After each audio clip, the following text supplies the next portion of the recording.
বিসমিল্লাহির রহমানির রহিম। আমি জগতের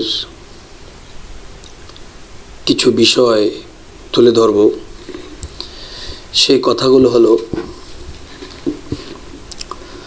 যে জাদু সম্পর্কীয় যে কথাগুলো, সেই কথাগুলো হলো যে আমরা সারা জীবন মানুষকে ওষুধ খাওয়াই বা বিভিন্ন শারীরিক চিকিৎসা করি, এতে কখনোই লাভ হবে না যদি কোনো মানুষ জাদুগ্রস্ত হয়। এখন যদি কেউ জাদুগ্রস্ত, আবার কে কাকে জাদু করতে পারে, এমন চিন্তাভাবনা যদি কারো থাকে, আমি তার উদ্দেশ্যে কথাগুলো বলছি। যে জাদু শক্তি, এটাও এই সমস্ত শক্তি আল্লাহর তরফ থেকেই এসেছে। এখন দেখা গেছে যে আল্লাহর তরফ থেকে যদি হয় তাহলে কি আল্লাহকে কাউকে ক্ষতি করে না? আল্লাহ কাউকে ক্ষতি করে না।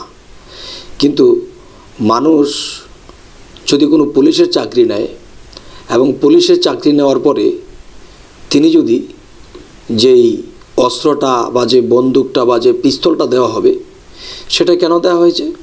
সেটা দেওয়া হয়েছে যে মানুষ যারা সন্ত্রাস বা খারাপ লোক, তাদেরকে ধরার জন্য, তাদেরকে সাহায্য করার জন্যে বা তাদেরকে মারার জন্যে। তাহলে যখন তাদেরকে ট্রেনিং দেওয়া হইল এবং তাদেরকে শপথ করানো হইল, যখন তাদের হাতে অস্ত্র তুলে দেওয়া হইল, তখন বলা হয়েছে শপথের মাধ্যমে যেন সুপথের কাজগুলো করে আইনগত অবস্থায় এবং আইনগুলো মেনে চলে। আচ্ছা, এখন দেখা গেছে এই অস্ত্র দেওয়া হয়েছে সন্ত্রাসকে দমন করার জন্য। এখন দেখা গেছে কেউ এই অস্ত্র পাইয়া নিজেই সন্ত্রাস হয়ে গেছে। তাহলে সন্ত্রাসকে দমন করার জন্য দিল, তা না করে এখন তিনি নিজেই সন্ত্রাসী করে এই অস্ত্র ঠেকায়া মানুষকে নিজেই সন্ত্রাসী শুরু করে দিল।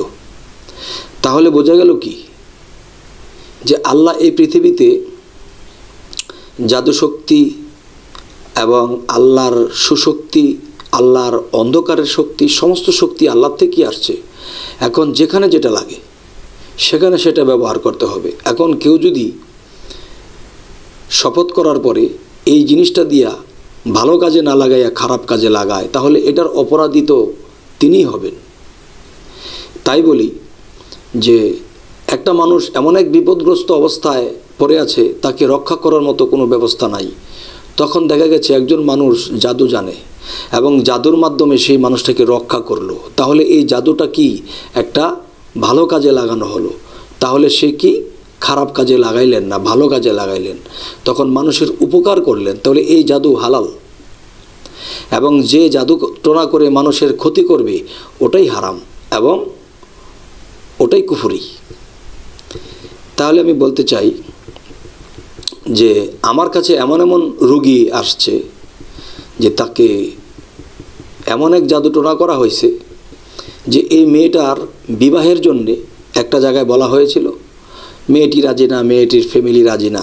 তখন এই ছেলের পক্ষ একটা কবিরাজ বা জাদুকরকে ধরে তারা কি করলেন, যে মেয়েটি যখন আমাদের কাছে বিবাহ দিল না, তাহলে এই মেয়েটির অন্য জায়গায় কিভাবে বিবাহ হয় আমি তা দেখে দেব।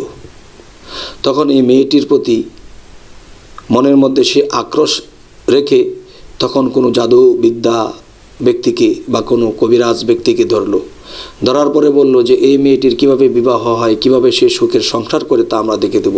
এমন কিছু আপনাকে করেন, কত টাকা লাগবে দিব। তখন টাকার বিনিময়ে সেই কুফুরি বিদ্যা, জাদুবিদ্যা দিয়ে কি করলো, এমন কিছু করলো যে মেয়েটি যুবতী মেয়ে, 15-16 বৎসর বা 18 বৎসর বয়স, এই মেয়েটি শরীরে কাপড় রাখতে পারে না, জ্বালা যন্ত্রণায় সে কি করে পুকুরে পড়ে যায় বা পানির মধ্যে পড়ে যায়।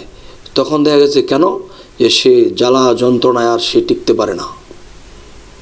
তখন ফ্যামিলির মানুষের মানিজ্জত যায়, হায় হায় আমার এই যুবতী মেয়েটা পানির মধ্যে পড়ে শরীরে কাপড় রাখে না, কাপড় ছেড়ে কাপড় খুলে ফেলে দেয়, কি একটা সংকটের মধ্যে পড়ে গেল।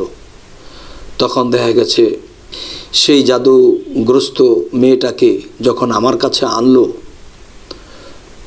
আমাদের দরবারে আনার পরে তখন আমি বললাম যে বাবারে, ওনাকে তো জেনে ধরে নাই, ওনাকে তো এমনি কোনো সমস্যা নেই, কিন্তু ওনাকে ক্ষতিগ্রস্ত করা হয়েছে।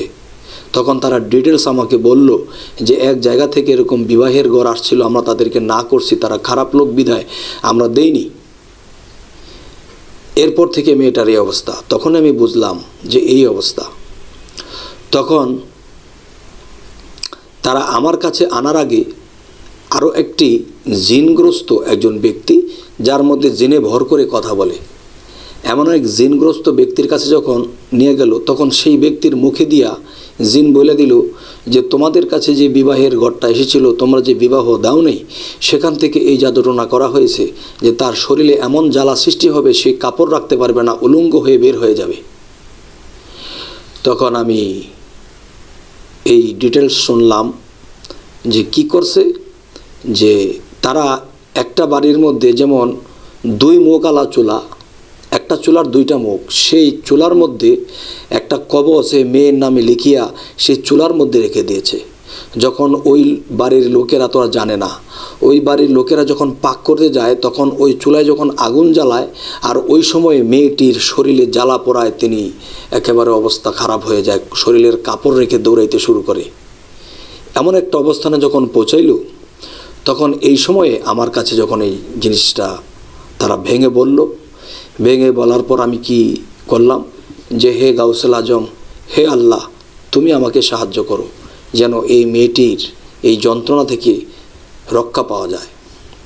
তখন কোন দেশের কোন চুলার মধ্যে এই কবচটা দিয়া ফালায়া জ্বালায়, টাইম পাক করে, টাইম আগুন জ্বালায়, আর মেয়েটা জ্বলতে থাকে। তখন ওই চুলা কোথায় খুঁজবো? তখন আমার মুর্শিদের দরবার থেকে আমার মুর্শিদ আমাকে যতটুকু শিক্ষা দিয়েছেন, ওই শিক্ষা থেকে এবং কোরআনের কিছু আয়াত দ্বারা আমি যখন এই মেয়েটিকে সে আয়াত প্রয়োগ করলাম, তখন সেই মেয়েটিরকে যখন বন্ধ করে দেওয়া হলো, তখন দেখা গেছে যে সময় সময় সেখানে আগুন যখন লাগায়, সেই চুলায় যখন পাক করে, তখনই তো তার জ্বালা উঠত। কিন্তু মেয়েটি এখন বলতেছে যে আজ 2 দিন ধরে আমার সেই জ্বালাটা নেই। তার মানে তাকে বন্ধ করে দেওয়া হয়েছে, যার ফলে সেই কবজের অ্যাকশনটা তার মধ্যে আইসা পৌঁছায় না। তাই বলবো যে অবশ্যই জাদুটনা আছে। তার একটা চাক্ষুষ প্রমাণ কি, যে হযরত মুহাম্মদ সাল্লাল্লাহু আলাইহি সাল্লাম যাকে সৃষ্টি না করলে এই জগৎ সৃষ্টি করতো না, তাকেও একদিন এই জাদুকররা জাদু করেছিল, এবং সেই জাদুকরদের জাদুর প্রভাবে হযরত মুহাম্মদ সাল্লাল্লাহু আলাইহি সাল্লাম অজ্ঞান হয়েছিলেন। তখন আল্লাহর তরফ থেকে সেই আয়াত নাজিল হয়েছিল, এবং সেই আয়াত যখন হযরত মুহাম্মদ সাল্লাল্লাহু আলাইহি সাল্লামকে বলেছিল, হে মুহাম্মদ তুমি এটা পাঠ করো, তখন হযরত মুহাম্মদ সাল্লাল্লাহু আলাইহি সাল্লাম সাথে সাথে সুস্থ হয়ে গেছিল। তাই আমি বলতে চাই যে জগতে অনেক লোক আছে, তারা এসব বিশ্বাস করে না, কিন্তু বিশ্বাস তো কোনো দিন করে যখন এর মুখোমুখি হয়। তাই আমি বলতে চাই যে হে জগতের মানুষ, যে না জানেন, যে না বোঝেন, সে বোঝার চেষ্টা করবেন এবং জানার চেষ্টা করবেন। তখন দেখা গেছে যে একদিন আপনারা অবশ্যই উপকৃত হইবেন। আর আমি এই কথাগুলো বলার উদ্দেশ্য, যারা এসব বিশ্বাস করেন না, তারা এর মুখোমুখি যেদিন পড়বেন, সেদিন অবশ্যই বিশ্বাস করবেন। আরও একটি বিষয় আমার মনে পড়লো, সেটি হলো আরেকজন মেয়ে যত খাদ্যই খায়, দিন দিন শুকাইতে এমন অবস্থা হয়েছে, শোলার মতো শুকনা হয়ে গেছে। তার হাঁটতে পারে না, চলতে পারে না, খাইতে পারে না, এখন মারা যাওয়ার অবস্থা। তখন দেখা গেছে এই মেয়েটির উপরে এমন একটি জাদুগ্রস্ত অবস্থা করা হয়েছে যে এই মেয়েটির নামের উপরে এমন একটা কবচ করা হয়েছে, সেই কবচটি একটা মাগুর মাছের মধ্যে পেঁচাইয়া পানিতে ছেড়ে দেওয়া হলো।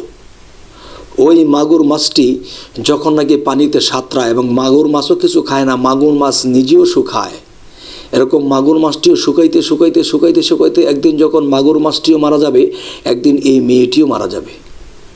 তাহলে এই জাদুটোনা, এই কবচ, এই জিনিসগুলা মানুষের উপকার করার জন্য যারা করে তারা সুপথে আছে, আর এগুলা যারা মানুষের ক্ষতি করার জন্য করে তারা কুপথে আছে। তাই বলি, সরকার অস্ত্র দিয়েছে পুলিশকে, তোমরা সন্ত্রাসকে দমন করো। তার সেই সন্ত্রাসকে দমন না করে যখন নিজেই সন্ত্রাসী করে, তখন তারা পাপিষ্ট। তাই কবিরাজদের মধ্যে কেউ ভালো, কেউ খারাপ। তো এই জন্য বলি যে যারা এই ধরনের জাদুগ্রস্ত অবস্থায় পড়ে আছে, তো ইনশাল্লাহ আল্লাহর এর পথ রাখছে তাকে সুস্থ করার জন্য। তখন দেখা গেছে সেই মাগুর মাছটি কোন দেশে চলে গেছে কে জানে, কোথায় গিয়ে মাগুর মাছকে খুঁজবে। তখন যখন এই মেয়েটাকে যখন বন্ধ করে দেওয়া হইল এবং তাকে কিছু নিয়মকানুন দেওয়া হইল, তখন মাগুর মাছটি একদিন ঠিকই মারা যাবে, কিন্তু সে মরবে না, কারণ মেয়েটাকে বন্ধ করে দেওয়া হয়েছে। তাহলে বোঝা গেল কেউ তাকে ক্ষতিগ্রস্ত করলো, কেউ তাকে উদ্ধার করলো, তবে আল্লাহ নিজে এসে কি উদ্ধার করবে? আল্লাহ বলেছে আমি উলিয়াদের মাধ্যমে আমি এবং কোনো কবিরাজ, কোনো ভালো কবিরাজ বা ভালো ডাক্তার বা ভালো কোনো পরহেজগার লোকের দ্বারা আমি এই উপকার করিয়া থাকি। তাহলে আল্লাহ নিজে আসে করে না, আল্লাহ করায়। তাই বলি আল্লাহ বলছে যে তোমরা ওসিলা করো। লাস্ট ফিনিশিংয়ে এটাও বলি আল্লাহ সর্ব বিষয়ে ওসিলা দ্বারাই কিছু একটা করেন। তবে কেউ যদি আল্লাহকেও পাইতে চায় তাহলেও তার ওসিলা করতে হবে। সে ওসিলাটি কি? আল্লাহ কোরআনে বলছে, সূরা ফাতাহ 10 নম্বর আয়াত, হে রাসূল আপনার হাতে যারা হাত দিল তারা আমি আল্লাহর হাতে হাত দিল এবং তাদের হাতের উপর আমার হাত আছে।